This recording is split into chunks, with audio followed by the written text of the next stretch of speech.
mabilis ang paraan para sa paghahanap ng mga old posts, lalo na't may violation. Sundan nyo lang po ang aking video tutorial, guys. So, wala nang paligid-ligid, punta na tayo sa Superbs Inbox, Your Alerts. So, yan po mga violation, diba? Nakikita nyo, may mga old posts dyan, may 2018 pa, yung pinakamatagal. So, di ba pag mag-scroll pa guys, ako napakatagal. So, yan po, sundan nyo lamang po aking video tutorial.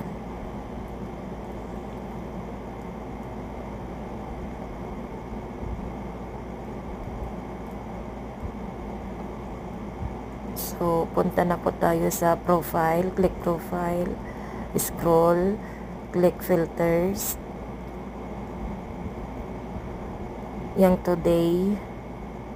So, yan po yung date. Hanapin nyo lang po yung date na kung kailan nyo na-post yun. Hanggang sa mahanap nyo po.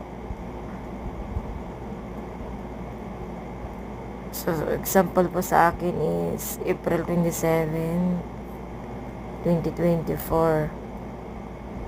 Okay, click okay.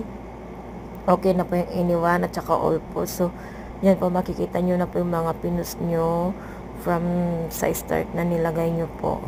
So, yan, 26 na yung nandyan. So, wala na yung 27. So, meaning to say, nabura na po yun. So, ganun lamang po, guys. Kasi, pag